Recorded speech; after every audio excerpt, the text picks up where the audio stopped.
Supreme court ने योगी आदित्यनाथ के bulldozer पर न केवल फटकार लगाई है बल्कि सीधे तौर पर यह भी कहा है कि जिसके घर पर आपने बुलडोजर चलाया है उसको 25 लाख रुपए जुर्माने के तौर पर दीजिए। योगी आदित्यनाथ का जो बुलडोजर है वो। हेलो दोस्तों, स्वागत है आपका हमारे चैनल NH एजेंसी पर।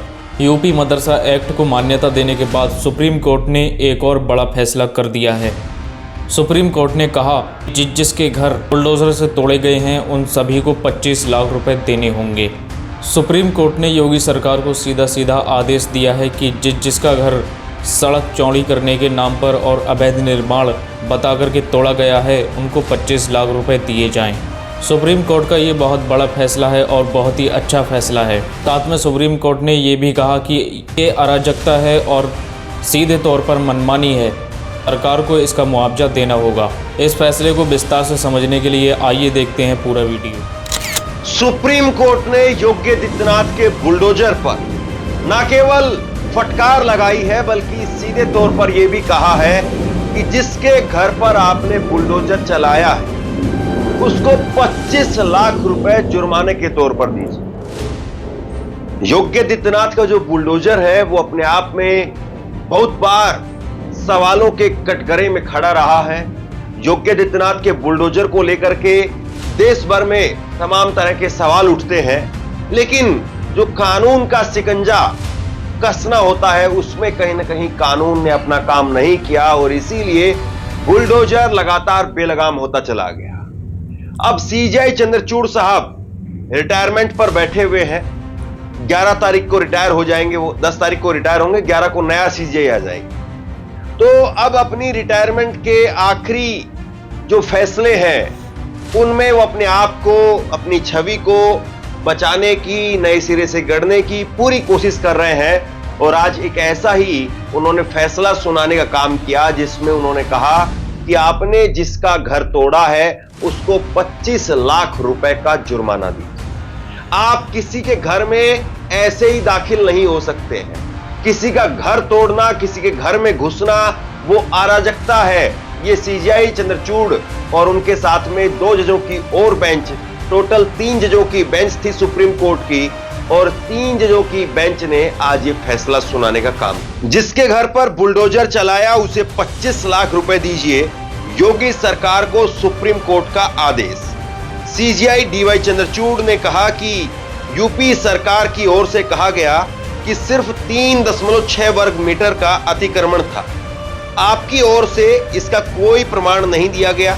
बिना नोटिस आप किसी का घर तोड़ने कैसे शुरू कर सकते हैं? किसी के भी घर में घुसना अराजकता है। आप पीड़ित को 25 लाख रुपए का मुआवजा दीजिए। सुप्रीम कोर्ट ने बुलडोजर एक्शन को लेकर के नाराजगी जाहिर की। उत्तर प्रदेश में बुलडोजर एक्शन को लेकर के सुप्रीम कोर्ट ने बड़ा फैसला सुनाया। कोर्ट ने यूपी सरकार को आदेश दिया है कि बुलडोजर से जिसका घर तोड़ा गया उसे 25 लाख रुपए का मुआवजा दिया जाए। इस मामले में CJ ने कहा कि घर तोड़ने में किसी प्रक्रिया का पालन नहीं किया गया। खुद सरकार की ओर से हल्फनामा देकर के कहा गया कि इस मामले में कोई नोटिस जारी नहीं किया गया। देखिए, सबसे बड़ी बात यह है, और यह बात खास तौर पर अधिकारियों को, पुलिस के अधिकारी हों या फिर जो निगम के अधिकारी हैं वो हैं, उनको बड़ा गौर से देखना चाहिए। जब सरकार फंसती है ना, जब किसी की भी गर्दन फंसती है तो वो अपने ऊपर कोई बोझ नहीं लेता है।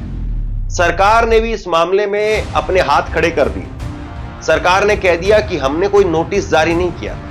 मतलब अब जिन्होंने घर तोड़ा वो सरकार के अधिकारी हैं, कोई जापान अमेरिका से तो आए नहीं।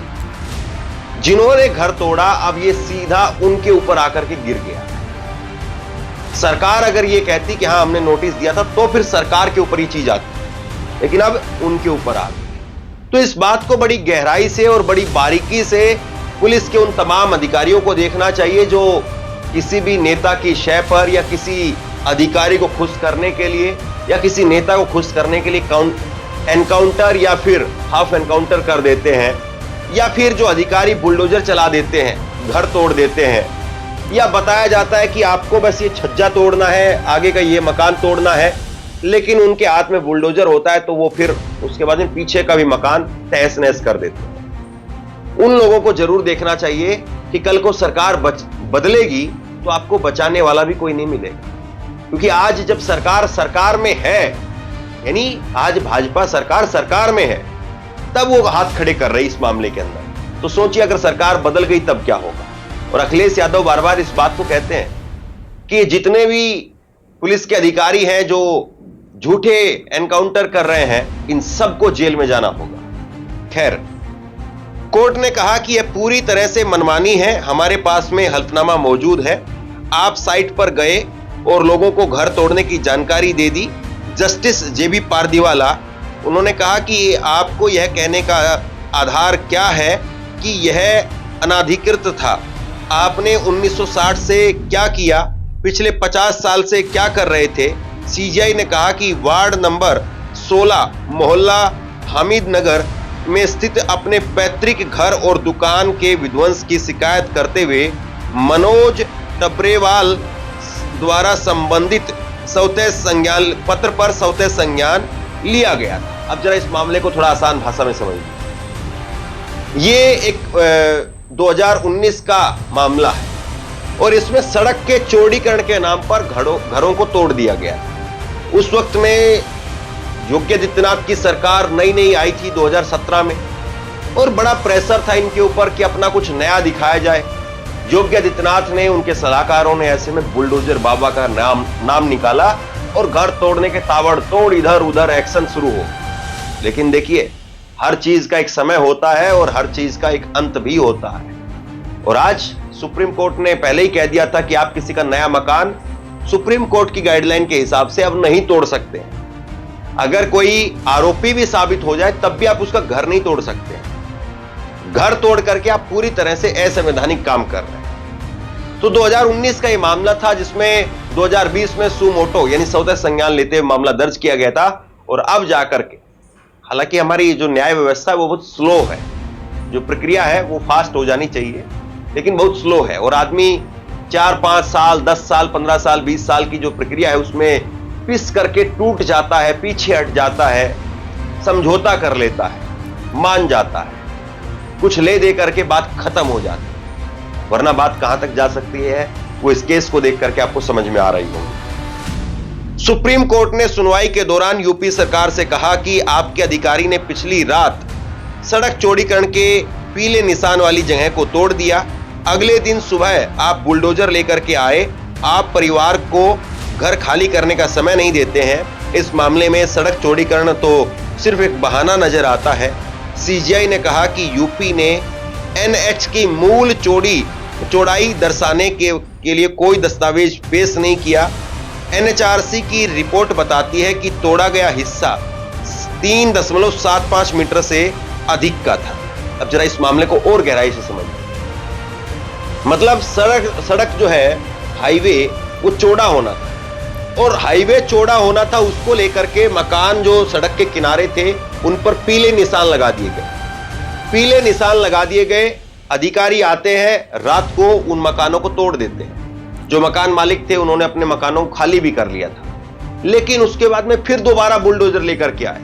मतलब जब सर पर आपके बहुत कुछ सवार हो जाए, जब आप जो है वो अपनी बुद्धि से काम ना लें, जब आपके अंदर कैसे डाल दी जाए और कोई दूसरा आपको हाँकने का काम कर रहा हो, तो फिर यही होता है। दोबारा फिर बुलडोजर लेकर के आते हैं सुबह, और फिर बुलडोजर ला करके फिर जो और पीछे का मकान का हिस्सा था उसको भी तोड़ दिया। और पहले जो मकान तोड़ा जाना था वो 3.6 वर्ग मीटर का था। मतलब यहां तक सड़क चौड़ी से लेकर के और 3.6 वर्ग मीटर तक जो हिस्सा आ रहा है उसको तो आप अवैध मान रहे हैं, लेकिन जो मकान तोड़ दिया गया वो 3.75 वर्ग मीटर से भी और आगे था। मतलब अपनी कोई नियम कायदे या फीता डाल करके चलना, निशानदेही करना, नोटिस देना, समय से जो उसको मकान को खाली करवाना, ये सारी प्रक्रियाएं जो होती हैं उनको ताक पर रख दिया गया और अपनी मनमानी करते हुए बुलडोजर यहां पर फेर दिया। एक कहावत कही जाती है कि कानून की चक्की जब पीसती है तो बड़ी बारीक पीसती है, और कानून की चक्की जब पीसती है तो फिर उसके बाद में पुराना भी हिसाब ले लेती है। अब ये जाहिर सी बात है, बहुत बार बहुत जगह पर सेटलमेंट हो जाती है। बहुत बार बहुत जगह पर ऐसे अधिकारी वो कहते हैं कि ठीक है चलो 3 दिन का नहीं, तुमको 15 दिन का समय दिलवा देंगे, कुछ करवा दीजिए। पैसा खुलेआम जो है वो लिया जाता है। 15-15, 20-20 हजार रुपए से लेकर के, और जो बड़े बड़े होटल हैं वहां पर लाखों लाखों रुपए तक, ना जाने कितना अनाप शनाप पैसा जो है वो वसूला जाता है कि ठीक है। और ये नहीं कि आपका मकान छोड़ देंगे, क्योंकि मकान तो छोड़ ही नहीं सकते। बस ये है कि बुलडोजर कल सुबह चलना है, उसमें आपको 10 दिन का समय और मिल जाएगा, सामान निकाल लीजिए, खाली कर लीजिए। इस बात के लिए 2-2 लाख रुपए, 5-5 लाख रुपए, 10-10 लाख रुपए मकान के हिसाब से, दुकान के हिसाब से उठाए जाते हैं। लेकिन साहब जब चक्की पिसती है तो बहुत बारीक पिसती है। अब केवल ये 25 लाख की बात नहीं है। आप कहेंगे कि ठीक है, जिन लोगों ने इतने लाखों करोड़ रुपए कमाए हैं 25 लाख रुपए दे भी देंगे तो क्या फर्क पड़ेगा, सही बात है। लेकिन कानून कुछ और भी कहता है। कानून ये भी कहता है कि जिसकी वर्दी पर एक बार जब दाग लग जाता है तो उसके आगे फिर प्रमोशन रुक जाती है, उसका नाम खराब हो जाता है, बट्टा लग जाता है। और फिर एक ये भी कहा जाता है कि एक को थप्पड़ मारो तो 10 चौकन्ने हो जाते हैं। तो ये तमाम उन अधिकारियों को आज जरूर देखना चाहिए फैसला कि आप जिसकी सह पर काम कर रहे हैं, जिसके इशारे पर काम कर रहे हैं, वो हमेशा नहीं रहेगा। और ये वर्दीधारी लोगों को तो नौकरी करनी ही करनी है, आज यहां तो कल वहां, आज इसके साथ में तो कल उसके साथ में। और ये वाला बदलेगा तो वो वाला आ जाएगा, वो वाला बदलेगा तो कोई और आ जाएगा, कोई और आएगा तो कोई और आएगा, और ये दौर चलता रहता है। बहरहाल सीजीआई की रिटायरमेंट से पहले उन्होंने एक फैसला दिया है। सीजीआई का नाम आजकल वैसे रिटायरमेंट से पहले ही जो उन्होंने कमाया था उस पर बहुत सारे प्रश्न, बहुत सारे सवाल खड़े हो गए। लेकिन कमोबेश फिर भी एक अच्छा फैसला कहा जाएगा कि आपने एक नजीर जाते जाते जरूर पेश करने का काम किया। लेकिन सवाल यह है कि हर आदमी वहां तक नहीं पहुंच पाता है, हर आदमी इतनी लंबी लड़ाई भी नहीं लड़ पाता है। बहुत सारे आदमी जिला अदालतों में ही घुटने टेक देते हैं, बहुत सारे आदमी फिर उसके बाद हाई कोर्ट में जाते जाते ही पीछे हट जाते हैं। सुप्रीम कोर्ट बहुत लोग नहीं पहुंच पाते हैं। सुप्रीम कोर्ट का रास्ता कैसे आता है, किस तरीके से आता है, वकीलों की फीस, धक्के खाना, फाइलों का बोझ और फाइलें इकट्ठा करना, सबूत इकट्ठा करना, ये बहुत अपने आप में खर्चीला काम भी है और अपने आप में बहुत थका देने वाला भी है। बहरहाल उम्मीद करते हैं कि वो तमाम लोग, तमाम अधिकारी, तमाम नेता जो आज कानून को अपने हाथ में लेकर के काम कर रहे हैं, उनको जरूर सबक मिलेगा। बाकी आप लोग बताइए सुप्रीम कोर्ट का ये फैसला कैसा है। फिलहाल तो बुलडोजर का खौफ अब खत्म होता हुआ दिखाई दे रहा है, क्योंकि सीजेआई चंद्रचूड़ ने रिटायर होते होते कुछ ऐसे फैसले सुनाए हैं जिन्हें बहुत अच्छा कहा जा सकता है। और बुलडोज़र से घर तोड़ने पर जुर्माने के तौर पर जो 25 लाख का जुर्माना देने को कहा है, ये भी बहुत अच्छा किया है। आप इस फैसले को किस नज़र से देखते हैं कमेंट में ज़रूर बताएं।